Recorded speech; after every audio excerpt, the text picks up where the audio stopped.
قدرت جو بھی تم سے کام اپنے مخلوق کی خاطر لے رہی ہے وہ چپ چاپ کرتے رہو۔ تم اگر کسی کے لیے باعث آسانی بنو گے تو تمہارے لیے بھی آسانیاں پیدا کر دی جائیں گی، اور ایک دن تم اپنے حصے کے معجزے حاصل کر لو گے۔ تمہیں یوں ہر بار یقین آ جانا، تمہارے دل میں ہر بار امید کا آ جانا، اور پھر تمہارا دعائیں مانگنا اس بات کی دلیل ہے کہ اللہ کے در سے مدد جلد تم تک پہنچے گی، معجزات کی صورت میں۔ جب اللہ آپ کا نصیب لکھتا ہے تو اس نصیب میں یہ بھی لکھتا ہے کہ اس تقدیر کو میرے بندے کی دعاؤں کے سوا کوئی بھی نہیں بدل سکتا۔ ہم اکثر یہ سوچ کر پریشان ہوتے رہتے ہیں کہ اگر ہمارا مانگا ہوا کسی اور کو مل گیا تو پھر کیا ہوگا، حالانکہ اللہ تو پہلے سے ہی سب طے کر چکا ہے، یہ بھی کہ آپ کو آپ کے نصیب سے کیا ملنا ہے، اور یہ بھی کہ کن دعاؤں نے آپ کے دل کا حصہ بن کر آپ کا نصیب بدلنا ہے۔ تو پھر آپ کیوں ان وسوسوں میں پھنسے ہوئے ہو کہ کہیں دنیا ہم سے ہماری چاہت چھین نہ لے؟ آپ کی دعاؤں کا محافظ تو اللہ ہے، اور اس کی حفاظت میں کسی کا لکھا ہوا کسی دوسرے کو کبھی نہیں مل سکتا۔ جو بھلائی اللہ نے آپ تک بھیجنی ہے وہ آپ تک ہر حال میں پہنچ کر ہی رہے گی۔ جو معجزے اللہ نے آپ کے لیے مقرر کیے ہیں وہ معجزے ہو کر ہی رہیں گے۔ کوئی بھی اس ہونے کو نہیں ٹال سکتا سوائے اللہ کے، جس پر اللہ نے ہمارے لیے پہرے بٹھا رکھے ہیں، اسے ہم سے کوئی بھی نہیں چھین سکتا، کوئی بھی نہیں۔ یہ جو زندگی کی ٹھوکریں ہوتی ہیں نا، یہ رب کی طرف سے بلاوے کا پیغام لے کر آتی ہیں۔ آپ نے دیکھا ہوگا ہم اپنی غفلت سے بھری زندگی میں حقیقت سے بے خبر جی رہے ہوتے ہیں، ایک دم سے ایسی ٹھوکر لگتی ہے کہ ہمارے پاس سجدے میں گرنے کے علاوہ کوئی راستہ نہیں بچتا۔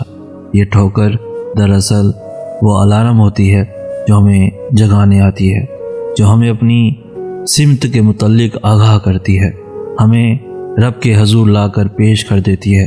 ٹھوکر کے بعد مرہم ملتا ہے، سکون ملتا ہے۔ وہ جو رب ہے نا، وہ اپنے بندوں کے لیے ٹھوکر میں بھی خیر بانٹے ہوئے ہے۔ زندگی کی نشیب و فراز میں کبھی بھی خود کو اکیلے مت سمجھنا، وہ اللہ تمہیں ہر ٹھوکر پر تھام لے گا، اور اس کے تھامنے کے بعد تمہیں کسی سہارے کی ضرورت ہی نہیں رہے گی۔ اللہ قرآن پاک میں فرماتا ہے کہ یقیناً تمہارے اس غم کا انجام آغاز سے بہتر ہوگا۔ پھر کیوں تھک گئے ہو، کیوں راہ میں ہی رک گئے ہو، کیوں خود کو ان غموں تک ہی محدود کر لیا ہے، کیوں دعا نہیں کرتے ہو؟ اللہ نے خود تم سے وعدہ کیا ہے کہ اگر ثابت قدم رہو گے اور اللہ پر یقین رکھو گے تو ہر کہانی کا اختتام پرسکون ہوگا۔ اس غم کا آغاز جیسے بھی ہوا، جس سے بھی ہوا، مگر اس کا اختتام بہت پرسکون ہوگا۔ یہ جو طوفان تمہارے سینے میں اٹھتا ہے یہ بھی مدھم پڑ جائے گا۔ جو یاد تمہیں سونے نہیں دیتی اسے تمہارے دل سے مٹا دیا جائے گا۔ جو تمہیں چاہیے وہی تمہیں دے دیا جائے گا، جو بہتر نہیں اسے بہتر بنا دیا جائے گا، اور جو چھوڑ گیا اس کے بدلے تمہیں اس سے بھی بہتر عطا کر دیا جائے گا۔ پھر کیوں شک کر رہے ہو؟ اپنے رب کی رحمت پر بھروسہ رکھو، اب جو ہوگا انشاءاللہ بہت بہترین ہوگا۔ جب آپ کو کوئی راستہ نظر نہ آئے، حالات بالکل ناممکن لگنے لگیں اور راستے تنگ نظر آئیں، تب اور بھی زیادہ یقین سے دعا کرنا، کیونکہ یہی وہ وقت ہے جب سب سے زیادہ ہمارا صبر آزمایا جاتا ہے، اور اس کے بعد ہی ہماری دعائیں قبول ہونی ہوتی ہیں۔ اور ہم نے جیسے باقی امتحان پاس کر لیے، اسی طرح اس امتحان میں بھی کامیاب ہونا اللہ پر توکل کے سبب ہے۔ اللہ سے زیادہ کون سمجھتا ہوگا بندے کے دکھوں کو؟ وہ خالق اپنی تخلیق کی ہر ایک نس سے واقف ہے۔ اتنا تو مانتے ہو نا؟ اگر جانتا ہے تو پھر اس نے شراب کو حرام کیوں کیا؟ وہ جانتا ہے کہ میرا بندہ کن اذیتوں سے گزرے گا، پھر بھی اس نے نہیں کہا کہ تھوڑی سی پی لینا غم بھلانے کو؟ کیوں نہیں کہا اس نے؟ کیوں نہیں کہا اس نے کہ جب تک نکاح نہیں ہوتا تب تک کسی بھی عورت سے عارضی تعلقات بنا لینا زنا کو حرام کیوں کہہ دیا اس نے؟ خدا بہترین سراہنے والا ہے حسن کو، لیکن اس نے غیر عورت کے جسم دیکھنا اور سراہنا حرام کیوں کہہ دیا؟ کہ اس نے کہا کہ آنکھوں میں آگ بھری جائے گی؟ کیا وہ نہیں جانتا بندے کا دل بہلانے کو کچھ تو ہونا چاہیے؟ تم غلط ہو کیونکہ تم نے ہمیشہ سے مادیت پرستوں کو پڑھا اور سنا ہے، تم نے کبھی آسمانی کتاب کھولی ہی نہیں۔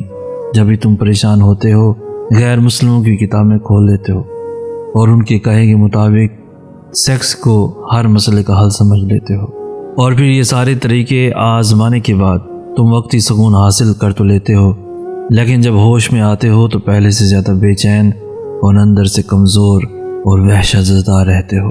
کیا تم نے کبھی پریشانی کے عالم میں قرآن کھولا ہے جو تمہیں بتائے کہ تمہارے دکھوں کا ایک بہترین حل موجود ہے، جو تمہیں بتائے کہ تم بے چین اور پریشان کیوں رہتے ہو، جو تمہیں بتائے کہ تم اکیلے نہیں ہو، جو تمہیں بتائے کہ تمہیں اندر سے سمجھنے والی صرف ایک ذات اللہ ہے؟ اپنے اندر یقین کو مضبوط کرو، اور خالی سمجھنا کچھ نہیں ہوتا، بات ماننے کی صلاحیت پیدا کرو۔ اور ہم لوگ اتنے غافل ہو گئے ہیں کہ دن میں 5 مرتبہ کامیابی سے منہ موڑتے ہیں، اللہ کے بلاوے کو ترک کرتے ہیں۔ ہاں، ہمارے پاس دنیا کے کاموں کے لیے تو بہت وقت ہے، دوستوں سے ملنے کے لیے، رشتہ داروں سے ملنے کے لیے وقت ہے، لیکن اللہ تعالیٰ سے ملاقات کا وقت نہیں ہے۔ دنیا کی کامیابی کے لیے ہم لوگ صبح جلدی بھی اٹھ جائیں گے، کالج، یونیورسٹی، دفتر جانے کے لیے ہم لوگ الارم لگا کر فوراً اٹھ جائیں گے۔ کیوں؟ کیونکہ ہمیں کچھ بننا ہے، ہمیں کامیاب ہونا ہے، لیکن آخرت کی کامیابی کے لیے ہم فجر کی نماز کے لیے نہیں اٹھ سکتے۔ آخرت کی کامیابی کے لیے ہم اللہ کو وقت نہیں دے سکتے۔ اگر ایک وقت کی نماز کے لیے 15 منٹ لگیں گے تو سمجھے 5 وقت کی نماز کے لیے پورے دن میں بس 75 منٹ لگتے ہیں۔ اتنی افسوس کی بات ہے، ہم اپنے پورے دن میں 75 منٹ بھی اللہ تعالیٰ کے لیے نہیں نکالتے۔ سب محبتیں اپنا اپنا راستہ ناپنے لگتی ہیں، بہت کم ہے جو زندگی میں ساتھ نبھاتی ہیں۔ تو اپنی قسمت کو آزمانے کی ضرورت نہیں ہے، بلکہ اپنے یقین کو کام ملنا ہے، جو اس حقیقت پر ہونا چاہیے کوئی محبت، چاہت اور مدد کام نہیں آئے گی ایک سوائے اللہ کی محبت کے۔ انسان کے دعوے مٹی کے برتن کی طرح ٹوٹ جاتے ہیں۔ انسان کا خمیر تو انسانیت کے خمیر سے بھی گوندا گیا ہے۔ پھر کیا ہر طرف انسانیت دکھائی دیتی ہے؟ ہر چیز جو زمین میں موجود ہے وہ 2 رخ رکھتی ہے، شر اور خیر۔ صرف رب کی ذات ہے جو صرف رحم رکھتی ہے، کیونکہ اسی صفت پر فرمایا ہے کہ یہ غضب پر غالب ہے۔ ایک کائنات کا رب ہے جو رحم کرنے کا کہتا ہے تو رحم کرتا ہے، وہ انصاف کا وعدہ کرتا ہے تو خالص انصاف کرتا ہے، وہ انعام کا وعدہ کرتا ہے تو انعام سے نوازتا ہے۔ اس کے علاوہ نہ کسی کا وعدہ سچا ہے، نہ چاہت اور نہ ہی مدد۔ تمہارا ڈوبنا کیوں ضروری تھا؟ یہ بتانے کے لیے کہ اللہ کے سوا تمہارا کوئی نہیں۔ تم جس سے بھی اللہ سے بڑھ کر امید لگاتے ہو اسی کے ہاتھوں توڑے جاتے ہو، کیونکہ قرآن کبھی جھوٹ نہیں کہتا اور مکری کے جالوں سے بھی زیادہ کمزور ہوتے ہیں یہ دنیا کے سہارے۔ بس تمہیں توڑنے کا مقصد تکلیف میں مبتلا کرنا نہیں، بلکہ اپنے رب کی پہچان کروانا ہوتا ہے، اور جب تم اپنے رب کی پہچان کر لیتے ہو تب تم اس کی رضا میں راضی رہنا بھی سیکھ لیتے ہو۔ پھر وہ رب اپنی رضا میں راضی رہنے والوں کی رضا بھی کبھی ادھوری نہیں رہنے دیتا۔ بس پھر وقت کو تھوڑا وقت دو، چیزیں واپس اپنی جگہ پر آ ہی جاتی ہیں۔